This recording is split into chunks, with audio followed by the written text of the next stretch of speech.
জোরে বলেন, যে জিকির থেকে গাফেল তাকে কি বানাবা না বলেন।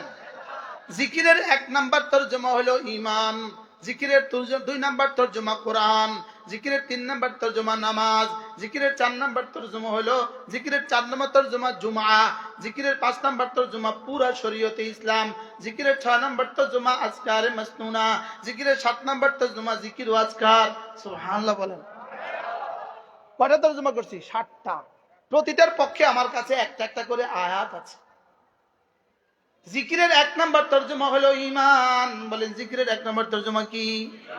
জিকিরের 2 নাম্বার তরজমা হলো কোরআন, জিকিরের 3 নাম্বার তরজমা হলো নামাজ, জিকিরের 4 নাম্বার তরজমা হলো জুমআ, জিকিরের 5 নাম্বার তরজমা হলো ঈদের নামাজ, জিকিরের 6 নাম্বার তরজমা পুরা শরায়ে ইসলাম, ইসলামী পুরা শরীয়ত হলো জিকিরের তরজমা, জিকিরের 7 নাম্বার তরজমা হলো আওরাদে মাসনুনা, জিকিরের 8 নাম্বার তরজমা হলো আমরা যেকে জিকির বলতে বুঝি, জিকিরের 9 নাম্বার তরজমা চোখের সহি ইস্তেমাল জিকিরের তরজমা, কানের সহি ইস্তেমাল জিকিরের তরজমা, হাতের সহি ইস্তেমাল জিকিরের তরজমা। সুবহানাল্লাহ বলে। জিকির মানে শুধু সুবহানাল্লাহ? হ্যাঁ, এটা জিকিরের 1000 ভাগের 1 ভাগ, এটাও জিকির। বলেন ওয়ামা আল্লামনাহু আশ-শি'রা ওয়ামা ইয়ানবাগী লাহু ইন হুয়া ইল্লা যিকরুন ওয়া কুরআনুম মুবিন। রব্বুল আলামিন বলেন, আমি আমার রাসূলকে কবিতা শিখাই নাই, শুধু জিকির শিখিয়েছি। সুবহানাল্লাহ বলেন। আমি হাবিবকে কি শিখাই নাই? কবিতা শিখাই নাই, কোরআন শিখিয়েছি। তাহলে এখানে জিকির মানে কোরআন, এখানে জিকির মানে কি? এবার দেখেন ওয়ালা যিকরুল্লাহি আকবার, এখানে জিকির মানে হলো নামাজ। আকিমিস সালাতা লিযিকরি, এখানে জিকির মানে জিকরে কলবি। সুবহানাল্লাহ। ওয়ামান আরাদা আন যিকরি, এখানে জিকির মানে পুরা শরায়ে ইসলাম, শরীয়তের এক এক বিধিবিধান জিকির, শরীয়তের এক এক বিধিবিধান কি? তাহলে বলেন সমস্ত ফরায়েজ জিকির, সমস্ত ওয়াজিবাত জিকির, সমস্ত সুনান জিকির, সমস্ত মুস্তাহাব্বাত জিকির, সমস্ত নওয়াফিল জিকির। সুবহানাল্লাহ। এবার আল্লাহ তাআলা বলেন ওয়ালা তুতি' মান আগফালনা কলবাহু আন যিকরিনা, যার কলব আমার জিকির থেকে গাফেল, খবরদার তুমি তার পেছনে যাবা না। এজন্য আপনি নেতা নির্বাচনের জন্য 1 নাম্বার দেখতে হবে সে কোরআন পড়তে পারে কিনা। বলেন নেতা নির্বাচনের জন্য 1 নাম্বার কি দেখতে হবে? বলেন আরো জোরে বলেন। নেতা নির্বাচনের জন্য 1 নাম্বার দেখতে হবে কি? বলেন সে কোরআন পড়তে পারে কিনা। আন্নাল কুরআন ইসমুন লিন-নাজমি ওয়াল মানা, 2 নাম্বার দেখতে হবে সে কোরআন বুঝে কিনা। সুবহানাল্লাহ বলেন। সে কোরআন পড়তে পারে কিনা। বলেন কোরআন পড়তে পারে কিনা। 2 নম্বরে কোরআন বুঝে কিনা। 3 নম্বর কোরআন মতে চলে কিনা। সুবহানাল্লাহ বলেন। সে কোরআন মতে কি চলে কিনা। একজন মহিলা একটা মহিলা সাহাবিয়া, ইনার চুলের সাথে আরেক মহিলার চুল দিয়ে নিজের চুলে বেনি বাঁধছে। আরেক মহিলার চুল দিয়ে কি করতে বলেন? নিজের চুলের সাথে মিলায়। এখন বাজারে অন্য মেয়েদের চুলের খোপা পাওয়া যায়, চুল দিয়া খোপা বানাইছে, এরকম খোপা পাওয়া যায় কিনা? এগুলো পরা ঠিক নয়, এটা নিষেধ, এটা নিষিদ্ধ। তো একজন সাহাবী হযরত আব্দুল্লাহ ইবনে মাসউদ রাদিয়াল্লাহু তাআলা আনহু ওই মহিলাকে বললেন, তুমি যে এই কাজটা করেছো, তুমি যে তোমার চুলের সাথে চুল মিশিয়েছো, এটা হারাম। এটা কি? ওই মহিলা কি বললেন? ইন্নী আতলুল কুরআন, আমি তো কোরআন তেলাওয়াত করি, আমি তো কোরআনে কারিমে কোথাও পেলাম না এটা হারাম, এটা তো আমি কোথাও পাই নাই। তুমি এটা কি বললা? এটা হারাম তুমি কেমনে বললা? আমি তো কোরআন শরীফ পড়ি, আমি তো কোরআনে এটা হারাম পাই নাই, তুমি এটা পেলে কোথায়? তো হযরত আব্দুল্লাহ ইবনে মাসউদ রাদিয়াল্লাহু তাআলা জবাবে বললেন, আমা তালাউতে ইয়া আমাতাল্লাহ, আল্লাহর বান্দি তুমি কি এই আয়াত পড়োনি? মা আতাকুমুর রাসূলু ফাখুযুহু ওয়া মা নাহাকুম আনহু ফান্তাহু, রাসূল যা করতে বলেছেন তা করো, রাসূল যা ছাড়তে বলেছেন তা ছাড়ো। এটা কি তুমি পড়োনি? বলে হ্যাঁ আমি এটা তো পড়ছি। তাহলে এটার মধ্যে ওটা আছে। রাসূল বলেন লানাল্লাহুল ওয়াসিলাতা ওয়াল মুস্তাওসিলা, যে চুলের সাথে চুল মিলায় তার উপরে আল্লাহ লানত। তাহলে চুলের সাথে চুল মিলায়, নিজের চুলের সাথে আরেকজনের চুল মিলালে রাসূল বলেন তার উপরে আল্লাহ লানত। তাইলে বোঝা গেছে এটা রাসূল অপছন্দ করেছেন, রাসূল নিষেধ করেছেন, আর কোরআনে রাসূলের নিষেধাজ্ঞাকে মানতে বলেছে। তাইলে বোঝা গেছে এটা কোরআনে আছে। সুবহানাল্লাহ বলেন। এটা কি আছে বলেন? কোরআনে আছে। তাহলে এবার বলুন তো দেখি, নেতা নির্বাচনের জন্য 1 নম্বর বিষয় কি? সবাই বলে না। হ্যাঁ, এজন্য এই পোস্টার গুলো দেখলে আর এই ছবিগুলো দেখলে কারোর হৃদয়ে যদি ঘৃণাবোধ না আসে, তাহলে তার ইমানের সমস্যা আছে, তার ইমানের সমস্যা আছে, তার ইমানের সমস্যা। আরে বলেন ইমানের সমস্যা বলেন। নিজের ইমান বাঁচান, নিজের ইমান বাঁচান, বলেন নিজের ইমান বাঁচান। আবার বলেন ইমান বাঁচান। কি বাঁচাবো বলেন? আমার ইমান বাঁচান, আপনার ইমান বাঁচান। যে বিসমিল্লাহির রহমানির রহিম শুদ্ধ করে পড়তে পারে না, সে জাতিকে কি সংশোধন করবে? সে জাতির কি আইন রচনা করবে? সে জাতির কি আইন রচনা করবে? সে জাতিকে কি দিবে যে কোরআনে কারীম বিশুদ্ধ পারে না? এজন্য এখানে যতজন আছেন প্রত্যেকে নিয়ত করেন, আজ থেকে আপনি কোরআন শরীফ শুদ্ধ করবেন। আমরা এতদিন বলতাম ছেলেদেরকে পড়াবেন। আচ্ছা, ছেলেদেরকে পড়াইলো, উনি পড়লো না, উনি হাসরের ময়দানে কি জবাব দিবে? মনে হয় বুঝেন না। ছেলেকে পড়াইলো, উনি পড়লো না, উনি কি জবাব দিবে হাসরের ময়দানে? এই জন্য যতজন এখানে, যত বালেক পুরুষ আছেন এখানে, যার কানে আমার কথা যাচ্ছে, যার কানে আমার আওয়াজ যায়, আপনি এই কথা শুনে রাখেন। আপনি বিশুদ্ধ কোরআন শরীফ পড়া ছাড়া, বিশুদ্ধ কোরআন শরীফ শিখা ছাড়া, হ্যাঁ ওখানে না ওখানে, আপনি শুদ্ধ করে কোরআন শরীফ পড়া ছাড়া, আপনি হার আইন আর কাফের উচ্চারণ, সাদ আর দাদের উচ্চারণ ঠিক করা ছাড়া আপনি কবরে রওনা দিয়েছেন, আপনি পিটার জন্য তৈরি থাকেন। এতদিন আজ আদর করে কইতাম, এতদিন কি করি কইতাম? আদর করেই কইতাম না। আদর করার আর কোনো সুযোগ নাই। আপনি আপনাকে জিজ্ঞেস করেন, আপনি জীবনে কত খিলি পান খেয়েছেন, আপনাকে জিজ্ঞেস করেন। আপনি আপনাকে জিজ্ঞেস করেন কত খিলি, কত কাপ চা খেয়েছেন। আপনি আপনাকে জিজ্ঞেস করেন বাজারে টাইম কত দিয়েছেন। আপনি আপনাকে জিজ্ঞেস করেন দোকানের সামনে আপনি কতদিন বসছেন। আপনি জীবনে সব পারলেন, আপনি কোরআন শরীফ ঠিক করতে পারলেন না কেন? কেউ হয় মনে কষ্ট পাইছেন নাকি না? একটা শব্দ যেটা বলছিলাম, হযরত মাওলানা আব্দুল মালিক হাফিজাহুল্লাহ তাআলা, আল্লাহ তাকে সুস্থতার জীবন দান করেন, সমস্ত হাসিদিন থেকে আল্লাহ তাকে হেফাজত করেন। তিনি বলেন যে হা একটা বর্ণ, হা, এটা যদি কারো অশুদ্ধ হয়, তার বিসমিল্লাহ অশুদ্ধ, তার সূরা ফাতিহা অশুদ্ধ, তার রুকুর তাসবিহ অশুদ্ধ, রুকু থেকে দাঁড়ানোর তাসবিহ অশুদ্ধ, সিজদার তাসবিহ অশুদ্ধ, তার তাশাহুদ অশুদ্ধ, তার সবটাই অশুদ্ধ। বাস্তব না বাস্তব? সে দাঁড়ায় বলছে সুবহানাকাল্লাহুম্মা,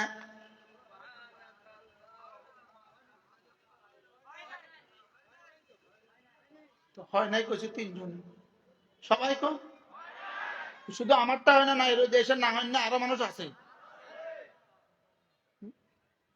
সুবহানাকাল্লাহুম্মা, তাহলে কি পড়তে হবে? সুবহানাকাল্লাহুম্মা, হা হা, সুবহানাল্লাহ সুবহানাল্লাহ। এবার দেখবেন আমাদের যাদের হা শুদ্ধ আছে, যারা আমরা পারি, হা যাদের শুদ্ধ আছে, তারা যখন নামাজের পরে তাসবিহটা পড়ি, তারা কেমনে পড়ি? সুবহানাল্লাহ সুবহানাল্লাহ সুবহানাল্লাহ সুবহানাল্লাহ। হ্যাঁ, কার হিসাব সেও পড়ে সুবহানাল্লাহ সুবহানাল্লাহ সুবহানাল্লাহ। উনি মস্ক করায়, উনিও পড়ে সুবহানাল্লাহ সুবহানাল্লাহ সুবহানাল্লাহ। উনি এইভাবে পড়ে সুবহানাল্লাহ সুবহানাল্লাহ সুবহানাল্লাহ, আলহামদুলিল্লাহ আলহামদুলিল্লাহ আলহামদুলিল্লাহ। হা গেল কই? সুবহানাল্লাহ সুবহানাল্লাহ সুবহানাল্লাহ সুবহানাল্লাহ সুবহানাল্লাহ। আল্লাহর নবী বলেন খুল্লাতান, দুটো অভ্যাস এমন আছে, লাম ইয়ামাল বিহিমা আবদুম মুসলিম, কোন মুসলমান এই দুই অভ্যাস করবে না, ইল্লা দাখালাল জান্নাহ, তবে যেই করবে সোজা জান্নাতে চলে যাবে। রাসূল বলেন হুমা ইয়াসির, এই দুই আমল বড় সহজ। ওয়া মান ইয়ামাল বিহিমা কালিল, তবে করনেওয়ালা মানুষের সংখ্যা অনেক কম, করনেওয়ালা মানুষের সংখ্যা অনেক কম। এবার রাসূল বলেন 5 ওয়াক্ত নামাজের পরে সুবহানাল্লাহ 10 বার, আলহামদুলিল্লাহ 10 বার, আল্লাহু আকবার 10 বার। আল্লাহর নবী বলেন এভাবে হবে 30 বার। 5 নামাজে হবে 150 বার, মিজানে উঠে যাবে 1500 বার। সুবহান, লেকিন হ্যাঁ শুদ্ধ করা লাগবে, বা কলকলা করা লাগবে। বা কলকলা না করলেও কিন্তু ফরজ তরক হবে না, লেকিন হ্যাঁ যদি উচ্চারণ ঠিক না হয় তাহলে কিন্তু ফরজ তরক হয়ে গেছে। ঠিক আছে না হুজুর? তাইলে কিন্তু সব শেষ।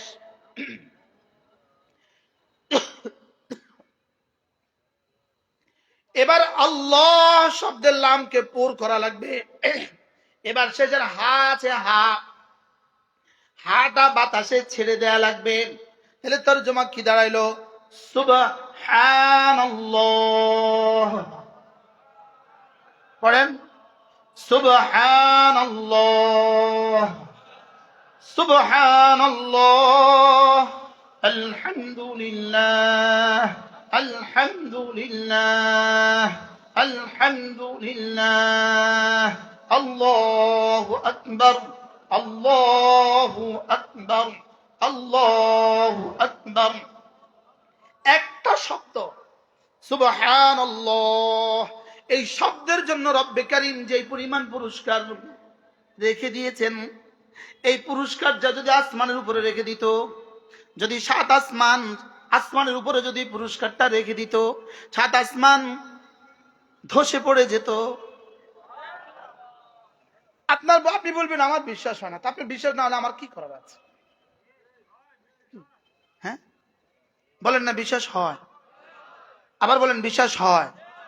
হ্যাঁ, কুল মা ইনদাল্লাহি খায়রুম মিনাল লাহবি ওয়া মিনাত তিজারা।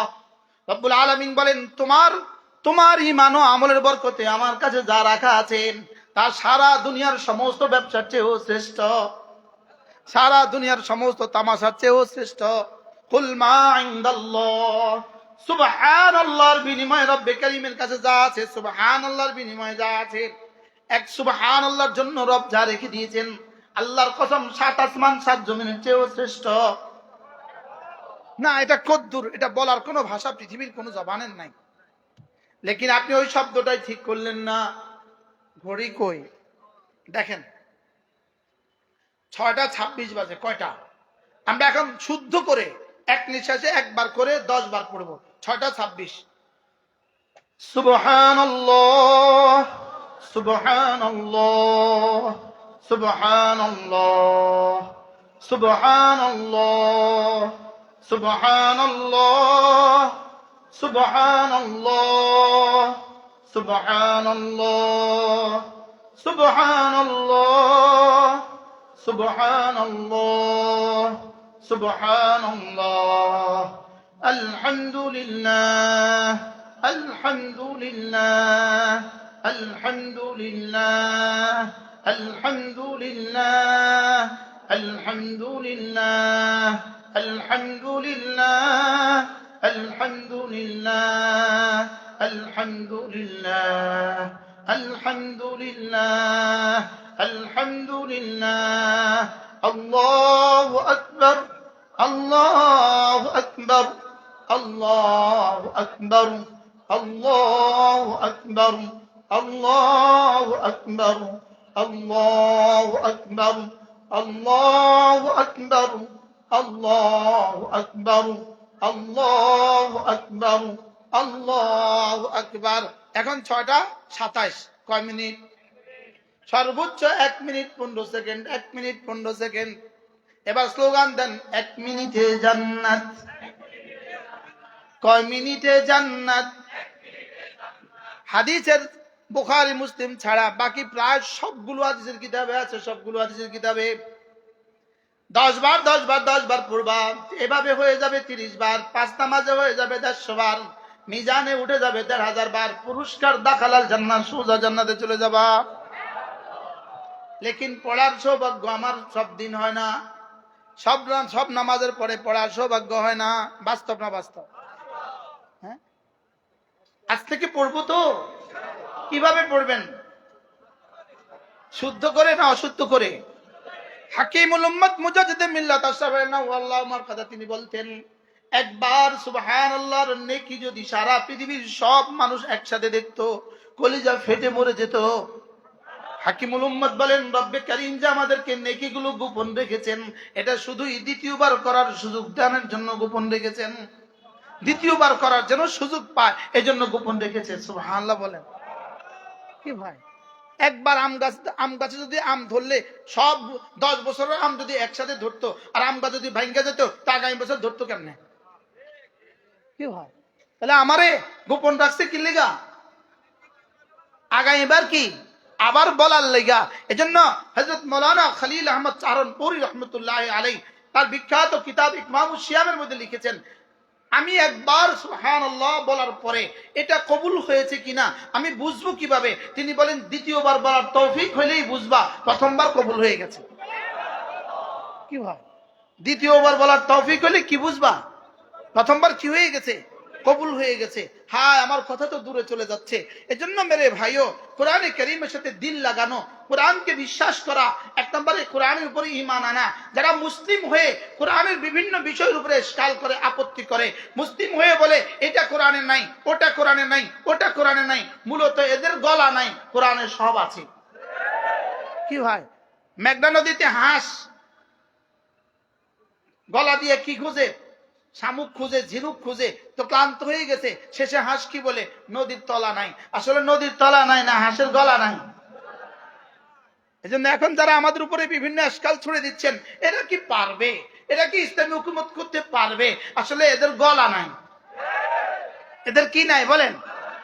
এদের কি নাই? এদের গলা নাই, এদের গলা নাই। নদীর তলা ঠিক মতোই আছে, ইনশাআল্লাহ আমরা ঠিক মতোই পারবো। আমরা কি পারবো? একবার দিয়েই দেখেন, একবার দিয়েই দেখেন না, আমরা পারি না, পারি না। কি বলছি বলেন না? একবার অন টেস্ট দিয়ে দেখেন না, উলামা ইকরাম পারে না, পারে না। ইনশাআল্লাহ উলামা ইকরাম পারবে। বলেন কি? উলামা ইকরাম কি পারবে ইনশাআল্লাহ। 800 বছরের ইসলামী হুকুমত উলামা ইকরাম পারছে। ভারতে 200 বছরের ইসলামী হুকুমত উলামা ইকরাম পারছে। আরে পারছে না, পারছে না বলেন? ইনশাআল্লাহ বাংলাদেশেও পারবে ইনশাআল্লাহ। বলেন ইনশাআল্লাহ। বারহাল, তাইলে কোরআনে কারীমের উপরে এক নম্বর হলো কি? আমানার রাসূলু বিমা উনজিলা ইলাইহি মির রাব্বিহি ওয়াল মুমিনুন। এক নম্বর হলো বিশ্বাস করা। এই কথা আমাকে বিশ্বাস করতেই হবে। আমি বুঝি আর না বুঝি, আমি পারি আর না পারি, কোরআনের সব সমস্যার সমাধান আছে এবং পরিপূর্ণভাবে আছে। এটাকে আমাকে বিশ্বাস করাই লাগবে। বলেন, এটাকে আমাকে বিশ্বাস কি করাই লাগবে। আপনার যদি অর্থনীতির উপরে ইশকাল আসে, না কোরআনে অর্থনৈতিক সমস্যার কথা আছে। আপনার যদি রাষ্ট্রনীতিতে সমস্যা লাগে, না কোরআনের সমাধান আছে। আপনার যদি ব্যক্তিগত জীবন, পারিবারিক জীবন আর সামাজিক জীবনে কোরআনের উপরে ইশকাল আসে, আপনি বিশ্বাস করতে হবে এই কথা। আমি বুঝি আর না বুঝি, পারি আর না পারি, কোরআনে সব সমস্যার সমাধানের কথা অবশ্যই আছে। বলেন আছে? বলেন কি আছে? এটা আমাকে কি করতে হবে? এটা আমাকে বিশ্বাস করতে হবে। আপনি যদি এর উপরে আপত্তি ছুড়ে দেন, এর উপরে যদি অস্বীকার করো তো আপত্তি ছুড়ে দেন, ঈমান নাই। অস্বীকার করলে কি নাই বলেন? ইসলাম কোন সমস্যার সমাধান বাকি রেখে পরিপূর্ণ হয় না, বাকি রেখে মোকাম্মল হয় না। একটা ঘর মোকাম্মল হয়ে গেছে, পরিপূর্ণ হয়ে গেছে, আপনি কখন বলবেন পরিপূর্ণ হয়ে গেছে? বাড়ির কাজ সব ঠিক তো? ভাড়াটিয়া উঠতে পারবে তো? হ্যাঁ উঠতে পারবে, সব ঠিক। আচ্ছা, বাথরুমের ছাদ দেন নাই, বাথরুমের দরজা দেন নাই, বাড়ি পরিপূর্ণ? আচ্ছা, বাথরুমের দরজাও দিয়েছেন, সব দিয়েছেন, শুধু টেপটা দেন নাই, বাড়ি পরিপূর্ণ? আচ্ছা, শুধু টেপও দিয়েছেন, শুধু বদনাটা দেন নাই, বাড়ি পরিপূর্ণ? বাড়িতে মেহমান আসছে, বাথরুমে গেছে, বদনা নাই, আপনার কি খেয়াল বাড়িটা পরিপূর্ণ? তাহলে একটা বদনা ছাড়া যদি বাড়ি অপূর্ণাঙ্গ হয়, এবার বলুন তো দেখি, আমাদের ইসলাম পূর্ণাঙ্গ না অপূর্ণাঙ্গ? না, জোরে বলেন, পূর্ণাঙ্গ না অপূর্ণাঙ্গ? আমাদের ইসলাম পূর্ণাঙ্গ না অপূর্ণাঙ্গ? এই জন্য আমাদের ইসলামের ব্যাপারে একটা সিদ্ধান্ত আমাদেরকে নিতে হবে। আমাদের ইসলামেই একমাত্র ধর্ম। বলেন, বলেন ইসলাম একমাত্র ধর্ম। আগে বলতাম ইসলাম সর্বশ্রেষ্ঠ ধর্ম, এখন এটার সাথে যোগ করব ইসলাম একমাত্র ধর্ম। যদি সর্বশ্রেষ্ঠ বলেন, তাহলে অন্য ধর্মকেও শ্রেষ্ঠ বলা যায়, শ্রেষ্ঠ বলা হয়। ওগুলো ভালো, এটা ভালো থেকে ভালো, এটা আরো ভালো, এটা আরো ভালো, ইসলাম সর্বশ্রেষ্ঠ, সবচেয়ে ভালো। না, ইসলাম সবচেয়ে ভালো নয়, ইসলামই একমাত্র ভালো। আর কোনটা কি নাই বলেন? এই জন্য ইসলাম সর্বশ্রেষ্ঠ ধর্ম না একমাত্র ধর্ম? হ্যাঁ, ইসলাম একমাত্র ধর্ম। আর আমাদের নবীজি সর্বশেষ নবী।